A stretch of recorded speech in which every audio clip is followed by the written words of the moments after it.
Caretaker भाग 41. रात्रीचं जेवण झालेलं होतं. जेवण झाल्यानंतर रोजच्या सवयीप्रमाणे आरव फ्रेंडशिप आवरसाठी स्विमिंग पूलजवळ जाऊन बसलेला होता. तो शांतपणे तिथे बसून होता, पण त्याचं लक्ष मात्र एकाच गोष्टीकडे लागून होतं, ते म्हणजे मीरा. मीरा कधी येते याकडे त्याचं सतत लक्ष होतं. घड्याळाच्या काट्यांनी हळूहळू वेळ सरकवली जात होती. 9 वाजून 9:15 झाले, मग 9:15 वाजून 9:30 झाले, पण मीरा अजूनही तिथे आलेली नव्हती. आरव मनातच विचार करू लागला, अजून कशी नाही आली ही? जेवण तर लवकरच झालं होतं आज, आणि मी जेव्हा इकडे बाहेर पडलो तेव्हा ती किचनमध्ये सगळं आवरत होती. आवरावरती तर तिची झालेलीच होती, तरीही ती अजून का आली नाही? असं काय झालं अचानक? आरव मनाशी विचार करतच तो घड्याळाकडे बघतो. 9:30 वाजलेले असतात. मनात थोडं अस्वस्थ वाटू लागतं. तो शेवटी उठतो आणि परत तो घरामध्ये येतो. तो घरामध्ये येऊन हॉलमध्ये येऊन बघतो, तिथे मीरा नव्हतीच. लक्ष आपोआप त्याचं किचनकडे वळतं, पण तिथेही ती नव्हती. सगळीकडे शांतता जाणवत होती. कदाचित रूममध्ये असेल असं मनात ठरवत तो पटकन पायऱ्या चढतो आणि वर जातो. तो तिच्या रूमजवळ पोहोचतो. दार पूर्ण बंद नव्हतं, फक्त हळूच पुढे ढकललेलं होतं. आरव काही क्षण तसाच उभा राहतो. त्याला जाणवतं दरवाजा लॉक नाही आहे. हळूहळू त्याचा हात दाराकडे जातो. आरव हलकेच दरवाजा उघडतो. आतमध्ये पूर्ण अंधार होता. मीरा, तो तिला आवाज देतो, पण काहीच उत्तर येत नाही. क्षणाचाही विलंब न करता तो हळूच पुढे जातो आणि लाईट ऑन करतो. रूममध्ये प्रकाश पडतो आणि आरवची नजर एकसंतपणे पूर्ण रूममध्ये फिरते. ती कुठेच दिसत नव्हती. खोली अगदी व्यवस्थित होती. बेडवर ब्लँकेट नीट ठेवलेलं होतं. टेबलवरती पुस्तकं होती, पण ती मात्र रूममध्ये नव्हती. आरवची छाती आता धडधडायला लागते. तो पटकन सगळीकडे तिचा शोध घेऊ लागतो. बाल्कनीत डोकावतो, बाथरूमकडे जातो, पण तिचा कुठेही पत्ता नव्हता. कुठे गेली ही? त्याच्या मनात काळजीचं वादळ उडलेलं होतं. तो पटकन रूममधून धावतच बाहेर येतो. आता त्याच्या चेहऱ्यावर थोडी भीती स्पष्टपणे दिसत होती. तो एका मागोमाग एक सगळ्या जागा शोधतो. गॅलरी, टेरेस, पॅसेज, गार्डनच्या बाजूला, पण मीरा कुठेही नव्हती. त्या शांत रात्रीत फक्त आरवचे झपाझप चालणारे पाय, धडधडणारा श्वास आणि मनात वाढत चालणारी अस्वस्थता होती. ती कुठे गेली? काही सांगून न जाता अचानक? तो स्वतःशीच विचार करत होता. शेवटी त्याच्या लक्षात येतं फक्त एकच मार्ग आहे शोधण्याचा, ते म्हणजे CCTV. तो पटकन आपल्या रूममध्ये धाव घेतो.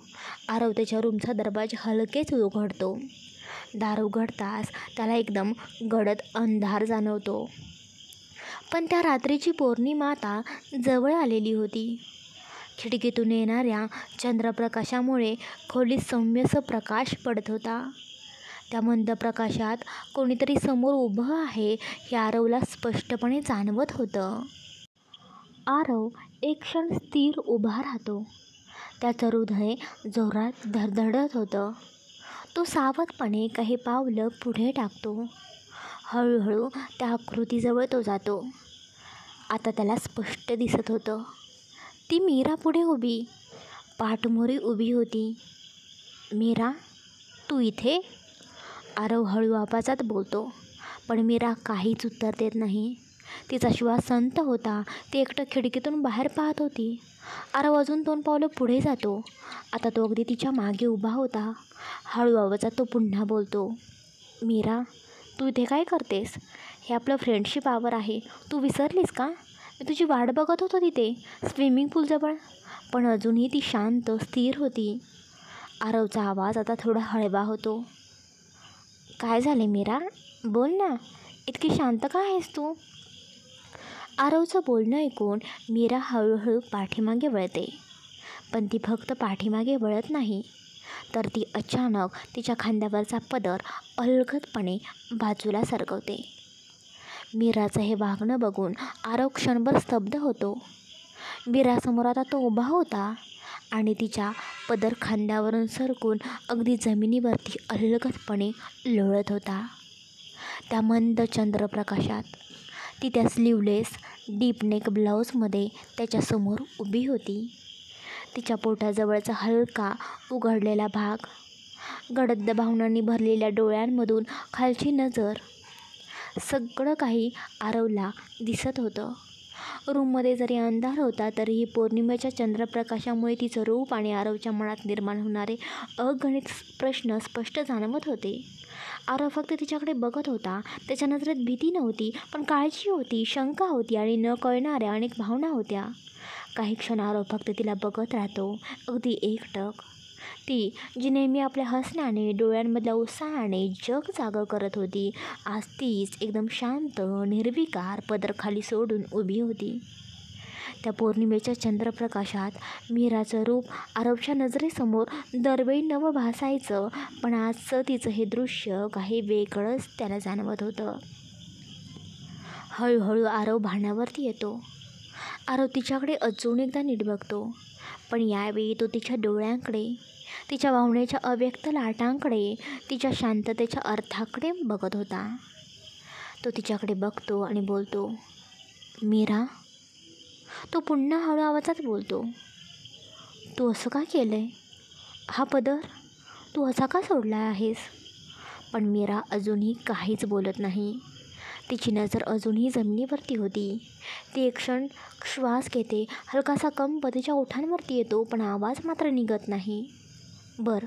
पदर जर चुकून खाली पडला असता तर तिने पटकन सावरला असता, पण ती अजूनही तशीच उभी होती. मीरा, हे सगळं काय आहे? आरव तिच्या चेहऱ्याकडे बघत विचारतो. त्याच्या डोळ्यात गोंधळ होता, काळजी होती. मीरा मात्र अजूनही खाली नजर लावून उभी होती. उपकाराची परतफेड, ती कुजबुजल्यासारखी बोलते. आरव क्षणभर गप्प होतो. त्याच्या डोळ्यात एकदम अनेक शक्यता फिरतात. उपकार? कशाचे उपकार? आणि मीरा अशी का वागते? पदर सोडून गप्प राहून? आरव मनातच विचार करू लागतो. तो एक खोल श्वास घेतो, थोडा पुढे जातो. तिच्या अगदी जवळ येऊन तो परत म्हणतो, हे बघ मीरा, नीट सांग, उपकाराची परतफेड म्हणजे काय म्हणायचं आहे तुला? मी काय केलं आहे असं की तू अशी? तो तिच्या त्या सावध आणि शांतपणाने भरलेल्या रूपाकडे बघतो आणि थांबतो. सर, मला माहिती आहे तुम्ही आज माझी खूप मोठी मदत केलेली आहे. करोडोंची जमीन, माझ्या बाबांची जमीन, काहीही न माझ्याकडून घेता परत मला दिलीत. आणि अविनाश शिंदे, त्याचा त्रास, माझ्या फॅमिलीला तो जी प्रकारची धमकी देत होता, तोसुद्धा तुम्ही एका झटक्यात संपवला. मी कधीच विसरणार नाही तुमचे हे सगळे उपकार. ती थोडकं थांबते. आवाजात कंपन. तिचा हात पदराच्या दिशेने जातो. माझ्याकडे परतफेडासाठी काही नाही, पण जे काही आहे ते तरी देण्याचा मी प्रयत्न करू शकते ना.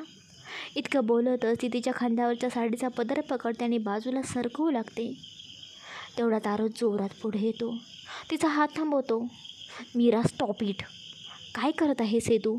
तुला तरी समजत आहे का तू काय वागते तेच? आरवचे बोलणे ऐकून मीरा क्षणभर थरथरते.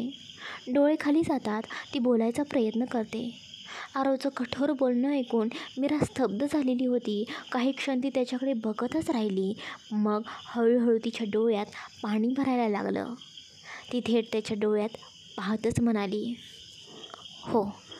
हो सर, मला माहिती आहे मी काय करते, मी काय बोलते.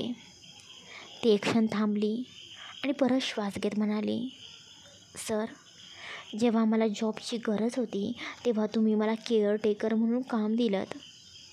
जेव्हा माझ्या आईच्या ऑपरेशनसाठी 20 लाखांची गरज होती तेव्हा याच रूममध्ये तुम्ही मला बोलवलं होतं आणि दुसऱ्या दिवशी लगेचच तुम्ही पैसे माझ्या हातामध्ये टेकवले होते. मीरा डोळे पुसत पुढे बोलू लागते. मी रागाच्या भरात किंवा विचार न करता काही बोलत नाही सर. आज जेव्हा तुम्ही माझ्या नावावर ती करोडोंची जमीन केली, म्हणूनच आज मी स्वतःहून या रूममध्ये आले. कारण मला वाटतं आज तुम्हाला जे काही हवं असेल ते तुम्ही म्हणाल, ते ऐकणं, ते करणं हे माझं कर्तव्य आहे. ती आता जवळजवळ कुजबुजच म्हणाली, तुम्हाला हवं तेव्हा तुम्ही माझ्यासोबत करू शकता. मीराचं बोलणं संपताच काही क्षण शांतता पसरली. मीराचं बोलणं ऐकून आरवच्या नजरेत राग होता, तिरस्कार नव्हे तर आतून उसळलेला संताप होता. तिच्यावर नव्हे तर स्वतःवर होता. एक क्षणात तो पुढे सरसावला आणि तिच्या दोन्ही दंडांना घट्ट पकडून तिला स्वतःकडे ओढलं. आरवचं हे वागणं ऐकून मीरा क्षणभर घाबरली. तिचे दोन्ही हात त्याच्या छातीवरती टेकले. ती थरथरत होती. आरवच्या हातात ताठपणा होता, पण त्याच्या स्पर्शामध्ये अनावर वेदना होती. मीरा, त्याचा स्वर जड होता, दमलेला आणि तापलेला सुद्धा होता. तू काय समजतेस ग स्वतःला? हा काही सौदा आहे का मीरा? तू माझ्यासमोर येऊन असं म्हणशील आणि मी काहीही करीन तुझ्यासोबत? त्याचे शब्द जरी रागाने भरलेले होते तरी डोळे पूर्णपणे विरुद्ध काहीतरी बोलत होते. मीरा न बोलता त्याच्याकडे पाहत होती. तिच्या श्वासाचा वेग वाढलेला होता. त्याच्या श्वासाचा गरमपणा ती त्वचेवर जाणवत होती. त्याच्या श्वासात राग, हताशपणा आणि एक प्रकारचा तडफडाट होता. मीरा, हे तू काय बोलत आहेस ग? हे तुझं तुला तरी समजतंय का? म्हणजे तू आज इथे माझ्या रूममध्ये त्या अर्थाने आलेली आहेस? त्याचा श्वास गडबडलेला होता, डोळे तर तिच्या डोळ्यात. मीरा डोळ्यातून आसवं पुसत शांतपणे म्हणते, हो सर, कारण माझ्याकडे तुम्हाला परतफेड करायला काहीच नाही आहे. तुमचे ते 20 लाख जर मी वर्षभर काम केलं तरी ते मी फेडू शकणार नाही. तुमच्याकडून मी खूप काही सर घेतलं आहे. जमीनसुद्धा तुम्ही मला परत करीलीत कोणत्याही अटीशिवाय. आणि माझ्याकडे एकच अशी वस्तू आहे जी मी तुम्हाला देऊ शकते, ते म्हणजे माझं स्वतःचं शरीर. तुम्हाला हवं तितकं तुम्ही त्याचा वापर करा. मीराचं बोलणं ऐकून आरव जोरात ओरडतो आणि तिला अधिकच जास्त रागाने जवळ ओढून घेतो. इतकं जवळ की तिचं शरीर आता थरथरू लागतं. तिचे डोळे पाणावलेले होते. त्याच्या छातीवर आपोआप टेकतात. बस, आरव कुजबुजतो. असं काही बोलू नकोस ग मीरा, एक शब्दसुद्धा आता नाही. आरव थेट तिच्या समोर येतो, राग आणि वेदनेच्या मिश्र भावनेने. मीरा, हे तू काय बोलत आहे? तुझं तुला समजत आहे का? मीरा थरथर त्याच्याकडे पाहते, पण तिच्या चेहऱ्यावर समाधानाची एक विचित्र शांतता असते. हो सर, अगदी पूर्ण शुद्धीत आहे मी आणि तुमच्यासमोर मनाने उभी आहे.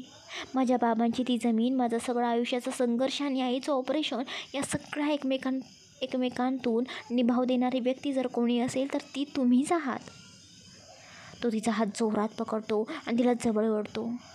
म्हणजे आता तू काय म्हणतेस की त्या मदतीच्या बदल्यात तू स्वतःला माझ्या समोर ठेवणार, स्वतःचा सौदा करणार, हेच ना? आरवचं बोलणं ऐकून मीरा थोडं मागं वळते, पण आरवचा हात अजूनही तिच्या दंडावरती घट्ट असतो. हो सर, कारण माझ्याकडे तुम्हाला परतफेड म्हणून देण्यासारखं काहीच नाही आहे. ना इतके पैसे, ना कुठली प्रॉपर्टी, ना कोणाचा सपोर्ट. जे आहे ते फक्त मी आहे आणि मी जे आहे तेच तुम्हाला देऊ शकते. आरव तिला जवळ खेचतो. त्याचे डोळे तिच्या डोळ्यामध्ये रोवलेले होते. मीरा, हे शरीर म्हणजे तुझी किंमत आहे असं वाटतं का तुला? मी जे काही आज तुझ्यासाठी केलं ते विकत घेण्यासाठी केलं असं वाटते का तुला? मीरा त्याच्याकडे पाहून पाणावलेल्या डोळ्यांनी म्हणते, नाही सर, पण मी उपकाराखाली नाही जगू शकत. तुमचं इतकं मोठं ऋण आहे माझ्यावरती आणि मला वाटतं मी जे देऊ शकते तेच देणे योग्य आहे. मीराचं बोलणं ऐकून आरव क्षणभर गप्प होतो. त्याचा श्वास थांबलेला होता. मीराच्या बोलण्याने आरवचं रक्त उसळलेलं होतं. त्याचे डोळे लाल भडक झालेले होते. चेहऱ्यावरती ताण स्पष्टपणे दिसत होता. ओठ घट्ट दाबलेले होते. खरंच तू असा विचार करत असशील की मी हे सगळं केलं कारण मला तुझं शरीर हवं आहे? मीरा, मला वाटलंच नव्हतं ग. तो नजर खाली झुकवतो आणि नकळत हसतो. एक वेदनादायक हसू, अपमानित हसू. तो परत मीराकडे बघतो आणि हसून बोलतो, पण इट्स ओके. यामध्ये ना मीरा, तुझी काहीच चूक नाही ग. चूक खरं तर सगळी काही माझी आहे. हो, खरं तर मीच चुकीचं आहे. त्या दिवशी जेव्हा तुला 20 लाख रुपये हवे होते तेव्हा मी तुला इथे माझ्या रूममध्ये बोलावलं. जेव्हा तू पहिल्यांदा केअरटेकर म्हणून इथे आलेली होतीस तेव्हासुद्धा मी थेट तुला सांगितलेलं होतं, माझ्या प्रत्येक गरजेला तयार राहायचं, अगदी शारीरिक गरजा नाही. तो स्वतःवरच घृण करत मागे वळून चालू लागतो. माझ्या शब्दाने, माझ्याच वागण्याने तू आज असं विचार करतेस ना, मग चूक तुझी कशी असेल गं? तू फक्त माझ्या स्वभावावरती विश्वास ठेवलास, मीच तुला असं समजायला भाग पाडलं ना, आणि म्हणूनच तू आज स्वतःचं सर्वस्व देऊ म्हणतेस, परतफेड म्हणून. आरवचं बोलणं ऐकून मीरा त्याच्याकडे एक पाऊल पुढे येते. डोळे भरून आले होते. रूममध्ये गहन शांतता पसरलेली होती. फक्त 2 जीवांच्या धडधडणाऱ्या हृदयाचा आवाज ऐकू येत होता. आरव डोळ्यात पाणी दाटून थांबलेला होता. मीराने बोललेलं प्रत्येक वाक्य त्याच्या काळजाला अगदी भोसकतंय असं त्याला वाटत होतं. तो हळू पण ठाम आवाजात परत बोलायला लागतो. आरव त्याच्या कपाळाला हात लावतो आणि बोलतो, पण मीरा, तुला मी खरंच एक गोष्ट मनापासून सांगतो, खरंच अगदी मनापासून. मीरा, आज मी हे सगळं काही केलं ना, त्या गोष्टीसाठी नाही गं केलं. मी एक माणूस म्हणून तुझी मदत केली. माझ्या मनात तुला आज परत माझ्या रूममध्ये बोलवायचं असं कधीच नव्हतं गं. तुझ्याजवळ यायचं असं नव्हतं. तुझ्या इच्छेविरुद्ध काही करायचं नव्हतं. तो बोलता बोलता थांबतो, श्वास जोरात घेतो, डोळे मिटतो. मीरा, जर मी हे सगळं परतफेड म्हणून केलं असतं तर मग माझ्या आणि त्या अविनाश शिंदेमध्ये काय फरक उरला असता, सांग ना. तो एक पाऊल मागे जातो. स्वतःच्या आतल्या वेदनांनी तडफडतो.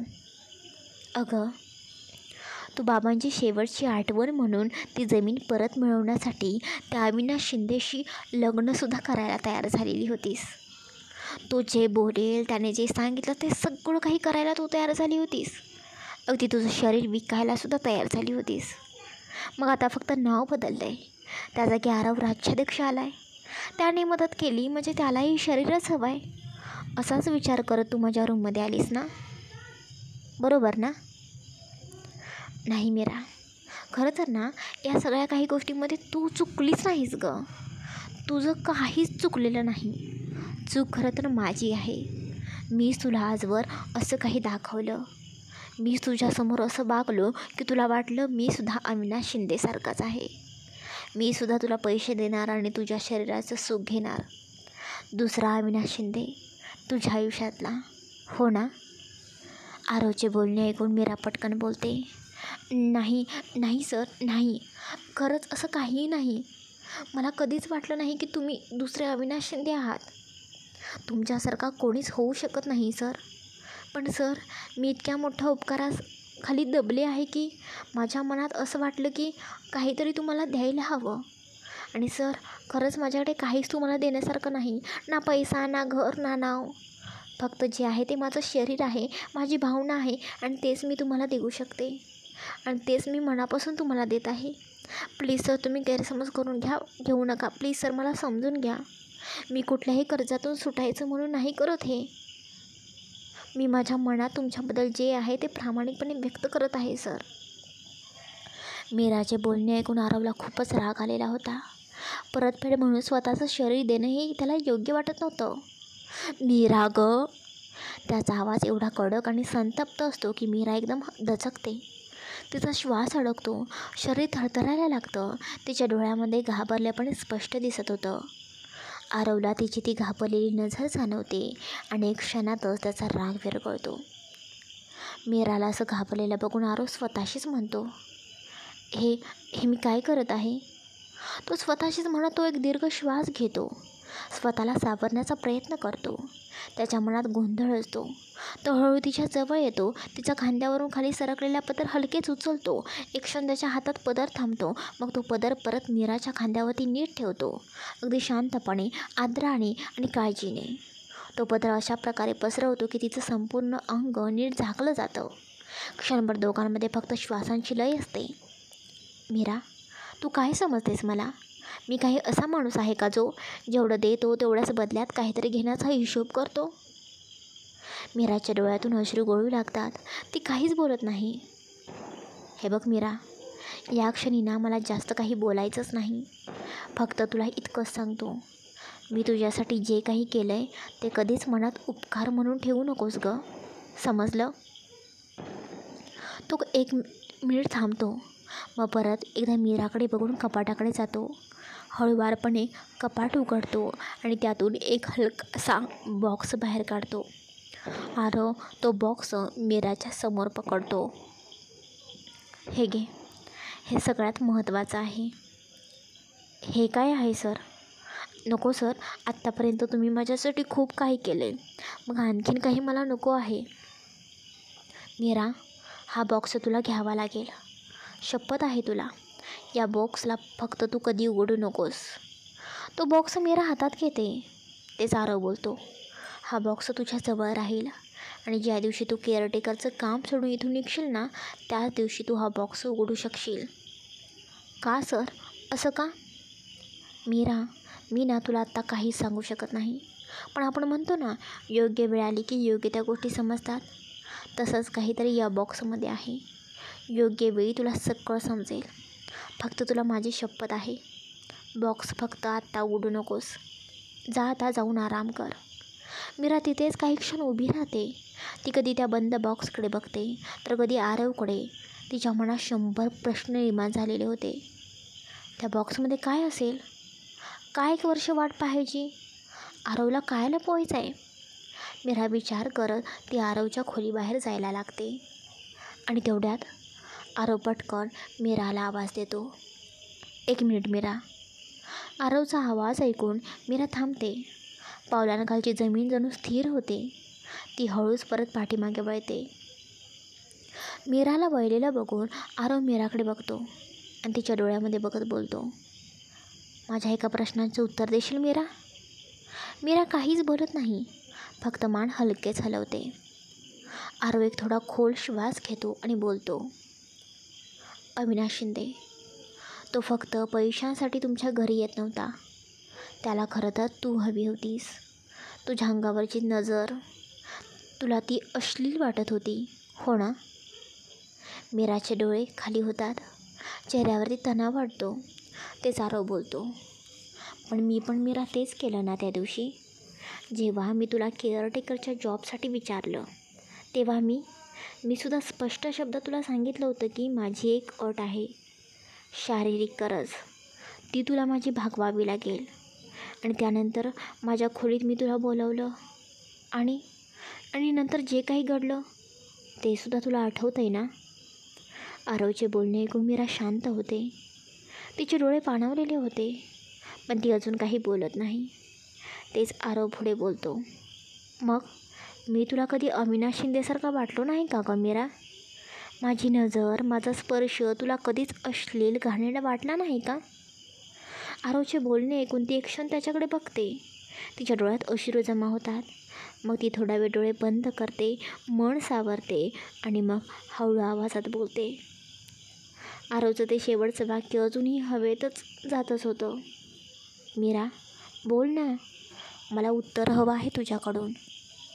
मी सुद्धा तुझ्यासाठी तितकाच घृणास्पद आहे का? तू फक्त एक केअरटेकर म्हणून इथे राहतेस का? आरवचं बोलणं ऐकून मीरा अजूनही गप्प होती. तिची नजर जमिनीवरतीच होती. त्याचे शब्द हृदयाच्या खोल भागात घुसत होते. ती आतून हललेली होती. तोंड उघडायचं होतं, पण शब्द मात्र तिला सापडत नव्हते.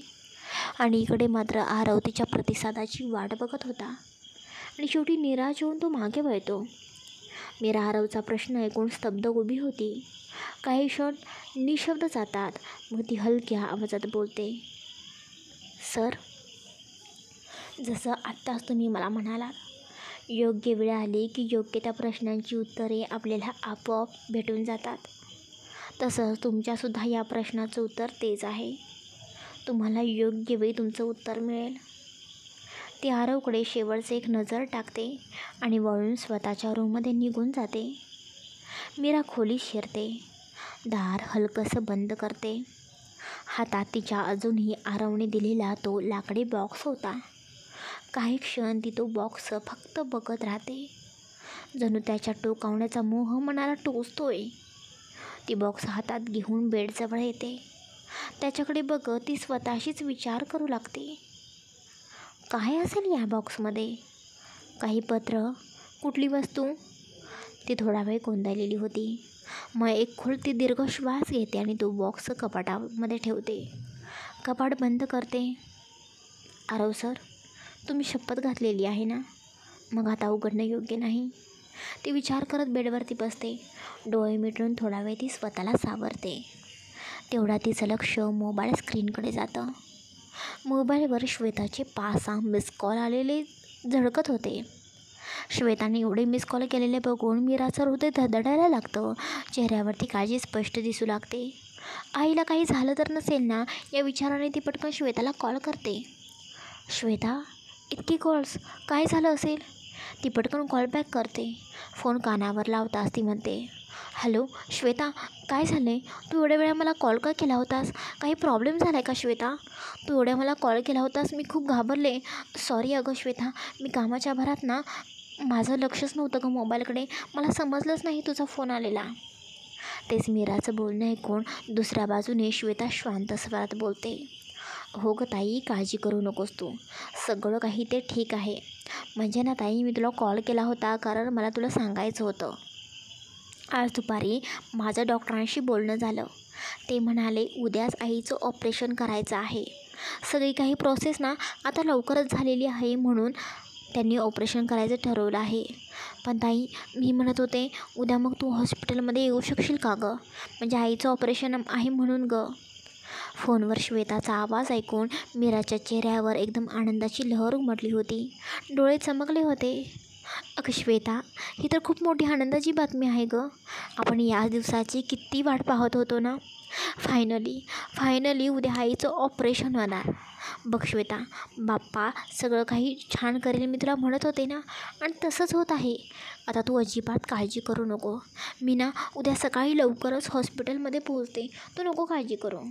बाकी डॉक्टर जे काही सांगतात ना ते सगळी काही प्रोसेस तू पूर्ण करून घे. जे काही डॉक्युमेंट्स वगैरे बघायचे आहेत ते तू बघ. अजिबात तू वेळ वाया घालवू नकोस बरं का, समजलं? हो ताई, काळजी करू नकोस. डॉक्टर जे सांगतात ते मी करतच आहे. आणि ताई, सकाळी तुला जास्त लवकर यायची गरज नाही बरं का. डॉक्टर मला म्हणाले आहेत की दुपारी 1 नंतर आईला ऑपरेशनसाठी ते घेऊन जाणार आहेत. त्यामुळे तू 12पर्यंत जरी हॉस्पिटलमध्ये आलीस तरी चालेल. हो गं हो, नक्की मी येईन, तू काही टेन्शन घेऊ नकोस. बरं आता तू आराम कर, मी फोन ठेवते, काळजी घे. मीरा बोलते आणि फोन कट होतो. मीरा काही क्षण स्तब्ध उभी राहते. मग तिचं लक्ष टेबलावरती ठेवलेल्या छोट्याशा गणपतीच्या मूर्तीकडे जातं. ती तिथे जाते, हात जोडते, डोळे मिटते आणि मनातलं सगळं काही बोलून टाकते. बाप्पा, थँक्यू सो मच रे बाप्पा. आज खरंच खूप आनंदाचा दिवस आहे माझ्यासाठी. तो अविनाश शिंदे नालायक माणूस कायमचाच आमच्या आयुष्यातून आता निघून गेला आणि बाबांची आठवण असलेली ती जमीन आता परत आम्हाला मिळाली. आणि आता आईचं ऑपरेशन, ते सुद्धा उद्याच. ती हळूच डोळे उघडते. चेहऱ्यावर आशेचं आणि समाधानाचं स्मित असतं. आता फक्त तूच सगळं काही नीट पार पाड रे. आई लवकरच बरी होऊ दे रे बाप्पा. आईचं ऑपरेशन झालं ना, मी लगेचच दुसऱ्या दिवशी माझ्या हातचे गरमागरम मोदक बनवून तुझ्या मंदिरात येईन रे प्रसाद घेऊन. ती थोडा वेळ हात जोडून उभी राहते. मग हलक्या पावलाने परत बेडवरती येते. उद्या लवकर हॉस्पिटलमध्ये जायचं होतं या विचाराने ती पटकन झोपी जाते. चला गाईज, आजचा हा भाग कसा वाटला ना मला नक्की भरभरून कमेंट्स करून सांगा.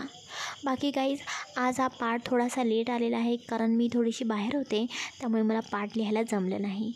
नंतर मग मी 5 नंतर पार्ट लिहायला सुरुवात केला, त्यामुळे आज पार्ट लेट आलेला आहे, त्यासाठी सॉरी बरं का. बाकी उद्यासुद्धा पार्ट येणार आहे, काळजी करू नका. आता सगळेजण म्हणत असतील कधी एकदा यांची रोमॅन्टिक लव्ह स्टोरी सुरू होते, पण काळजी करू नका, आणखीन एक पार्ट. मग तुम्हाला फक्त आपल्या आरव आणि मीराची रोमॅन्टिक लव्ह स्टोरी सुरू होते, कशी सुरू होते ते बघायला मिळणार आहे. त्यामुळे आजचा पार्ट कसा वाटला नक्की भरभरून कमेंट्स करून सांगा. आणि लवकरच आणि त्यांची लव्ह स्टोरी सुरू होणार आहे, त्यामुळे आपली स्टोरी वाचायला तयार राहा. बाकी आपल्या चॅनेलला नक्की सबस्क्राईब करा, लाईक करा, शेअर्स करा आणि जास्तीत जास्त लोकांपर्यंत आपली छान अशी स्टोरी पोहोचवा. Bye, take care, good night, sweet dreams.